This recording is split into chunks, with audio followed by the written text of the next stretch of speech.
कौटिल्य अर्थशास्त्र अधिकरण 9 प्रकरण 145-46 अर्थानर्थ संशय विवेचन तथा उनकी उपाय विकल्पज सिद्धि। कामादि की अधिकता से राजा की अपनी ही प्रकृतियां कुपित हो जाती हैं। विदेशीय नीति के ठीक न होने से भी यही होता है। इन दोनों ही बातों को राक्षसी वृत्ति समझा जाता है। कोप वही है जिससे स्वजन नाराज हो जाएं। शत्रु की वृद्धि के संबंध में निम्नलिखित 3 बातें विचारणीय हैं। 1. आपदर्थ, जो अर्थ प्राप्त होने पर शत्रु की वृद्धि करे या दूसरों को पुनः लौटाया जाए या क्षय तथा व्यय को बढ़ावे, वह आपत्तिजनक होने के कारण आपदर्थ कहलाता है।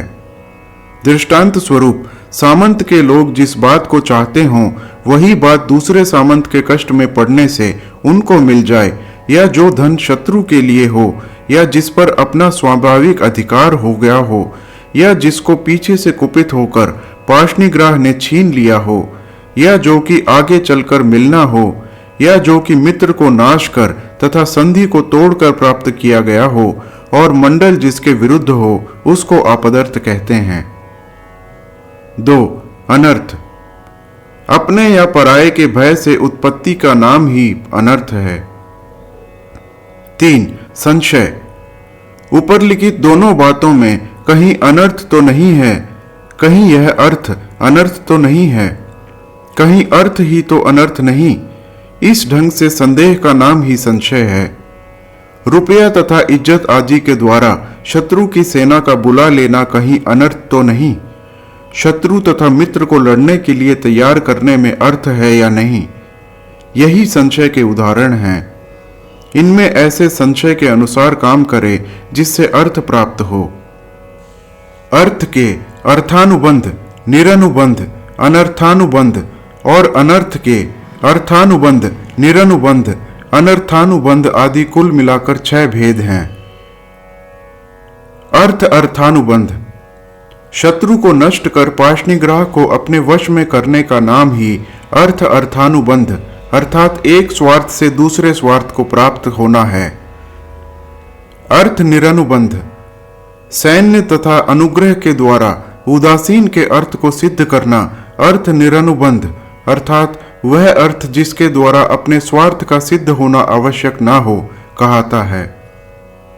अर्थ अनर्थानुबंध, शत्रु का पूर्ण रूप से नाश करना अर्थ अनर्थानुबंध कहता है। अनर्थ अर्थानुबंध, शत्रु के पड़ोसी को धन तथा सैन्य द्वारा सहायता पहुंचाना अनर्थ अनर्थानुबंध अर्थात वह अनर्थ जिसमें अपना लाभ हो कहता है।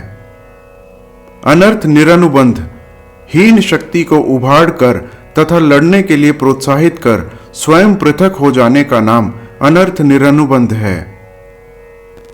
अनर्थ अनर्थानुबंध, शक्तिशाली राजा को उखाड़ कर लड़ने के लिए प्रोत्साहित कर पृथक हो जाने का नाम अनर्थ अनर्थानुबंध है। इन 6 अर्थों में पूर्व का अर्थ अधिक लाभकर है। कार्य करते समय इसी नियम का पालन करना चाहिए। सब ओर से यदि एक साथ ही बहुत से अर्थ प्राप्त हों तो इसको समन्तोरथाप कहते हैं। यदि उसकी प्राप्ति में सब ओर से पाशनिग्राह बाधक हों तो इसको अर्थ संशयापद कहते हैं। यदि पाशनिग्राह को मित्र तथा शत्रु के पीछे का शत्रु का सहारा मिल जाए तो इसको अर्थ सिद्धि, और यदि सब ओर से शत्रुओं का खतरा हो तो इसको अनर्थापद। यदि शत्रुओं के साथ मित्रों की लड़ाई हो तो इसको अनर्थ संशयापद, और यदि चला मित्र तथा शत्रु के पीछे का शत्रु का सहारा मिल जाए तो इसको अनर्थ सिद्धि कहते हैं। यदि इधर उधर से प्राप्त होने वाले लाभ में शत्रु बाधक हो और उसकी बाधा को दूर करने का कोई उपाय न हो तो इसको उभयोर्थापद कहते हैं। ऐसी हालत में सब ओर से प्राप्त होने वाले लाभों में उसी अर्थ को ग्रहण करें जिसमें लाभ मालूम पड़े। यदि 2 ओर से एक सदृश लाभ मालूम पड़े तो उसी लाभ के लिए यत्न करें जिसमें थोड़े से उपाय से ही लाभ निश्चित हो, जो कि महत्वपूर्ण, समीप तथा आवश्यक हो और जो कि प्राप्त हो सकता हो। यदि इधर उधर दोनों से अनर्थ हो तो उसको उभयतोनर्थापद कहते हैं। ऐसी हालत में यदि सभी ओर से अनर्थ ही अनर्थ दिखाई पड़े तो मित्रों से सहायता प्राप्त कर स्वार्थ सिद्धि करे। यदि कोई भी मित्र ना हो तो प्रकृतियों में जिसको कमजोर समझे उस पर आक्रमण कर दे। दो ओर से आए हुए अनर्थों को ज्याय पर और सब ओर से आए हुए अनर्थों को मूल पर आक्रमण से रोके। इससे यदि अर्थ न सिद्ध हो तो सब कुछ छोड़कर भाग जाए, क्योंकि प्राय यह देखने में आया है कि जीते रहने से पुनः राज्य मिल जाता है, जैसा कि सुपात्र और उदयन के मामले में हो चुका है। यदि एक ओर से लाभ मिलता हो और दूसरी ओर से राज्य जाता हो तो इसको अनर्थानर्थपाद कहते हैं। इस हालत में वही अर्थ सिद्ध करे जिससे अनर्थ दूर होता हो। यदि वह संभव ना हो तो राज्य के बचाने में प्राणपण से यत्न करे। सब ओर से होने वाले अर्थानर्थापद पर नियम इसी तरह जानना चाहिए। यदि एक ओर से अनर्थ की और दूसरी ओर से अर्थ प्राप्ति की संभावना हो तो इसको अनर्थानर्थ संशय कहते हैं।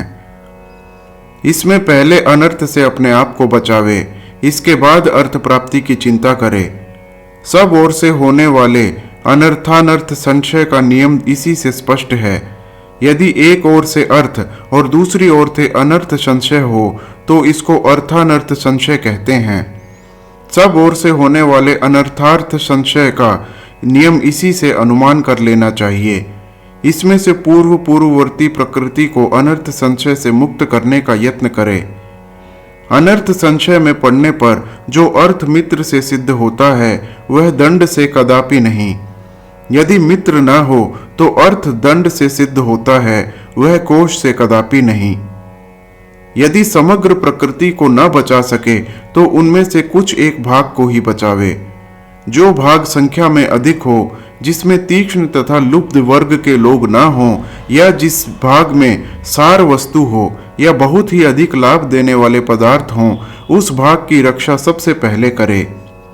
जो संख्या में कम हो या जिस भाग में कम दाम की चीजें हों या जिनके बचाने में बहुत ही अधिक क्षय की जरूरत हो, उसके संबंध में संधि, आसन या द्वैधी भाव की नीति का अवलंबन करे। क्षय, स्थान तथा वृद्धि में अगले अगले को ही क्रमशः प्राप्त करे। यदि इससे विपरीत बात हो तो क्षय आदियों में से जिसके भविष्य में लाभ देखे उसी के लिए कोशिश करे। देश के संबंध में भी नियम इसी प्रकार हैं। यात्रा के मध्य या अंत में आने वाले अर्थ अनर्थ संशय आदिकों का विचार पूर्ववत ही कर लेना चाहिए, क्योंकि यात्रा में यह प्राय सदा ही बने रहते हैं। जिस अर्थ की सिद्धि में कल्याण हो, पाशनिग्रह तथा उसके साथियों के नाश की संभावना हो, क्षय, व्यय, प्रयास, प्रत्यादेय आदि का सामना न करना पड़ता हो तथा राष्ट्र की रक्षा होती हो, उसी की प्राप्ति के लिए यत्न करे। अपने ही राज्य में अनर्थ तथा संशय का होना कभी भी सहन नहीं करना चाहिए। यात्रा के बीच में जो अनर्थ तथा संशय पैदा हो, उनका उपाय इसी ढंग पर करना चाहिए। यात्रा के आदि या अंत में जो लोग कर्षणीय या उच्छेदनीय हों, उनको दुर्बल तथा नष्ट कर जिस बात में कल्याण देखे उसको करे। शत्रु की बाधा के भय से अनर्थ या संशय वाली बात की ओर न झुके। जो राष्ट्र संघ का नेता ना हो, उसको चाहिए कि वह यात्रा के मध्य या अंत में अनर्थ या संशय को प्राप्त करते ही जिस बात में हित या कल्याण समझे उसी को करे। यात्रा को अंत तक निभाना उसके लिए आवश्यक नहीं है। अर्थ, धर्म, काम, यह तीन अर्थ के ही भेद हैं। इनमें से पूर्व का प्राप्त होना कल्याण कर देता है। इसी प्रकार अनर्थ, अधर्म, शोक, यह तीन अनर्थ के भेद हैं। इनमें पूर्व का प्रतिकार करना हितकर होता है। क्या यह अर्थ है या अनर्थ है? क्या यह धर्म है या अधर्म है? क्या यह काम है या शोक है? यह तीन संशय के भेद हैं।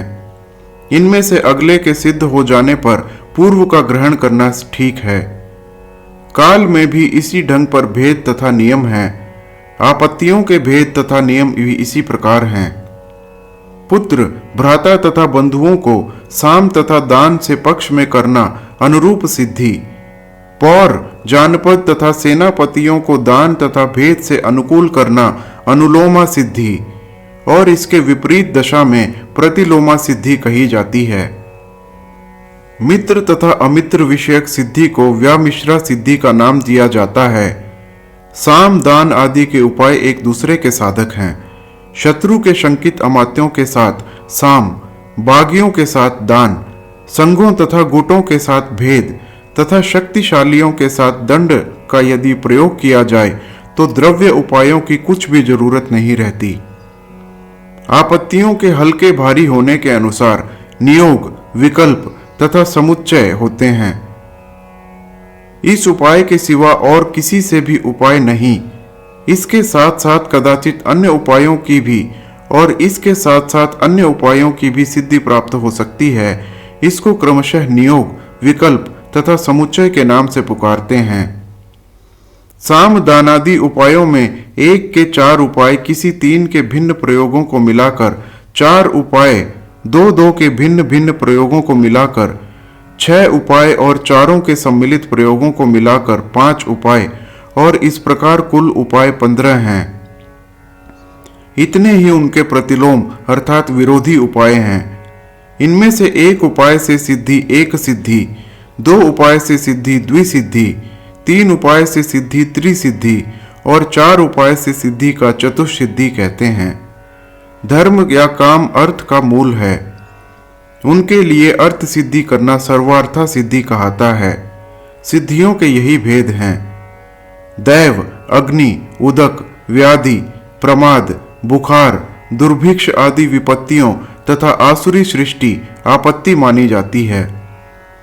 आसुरी सृष्टि यदि अधिक या कम हो या सर्वथा ही न हो, उनसे बचने के लिए अथर्ववेद में विधान किए गए प्रयोगों को काम में लावे और संपूर्ण काम देवता, ब्राह्मण तथा सिद्धों के अनुसार करे। हर हर महादेव।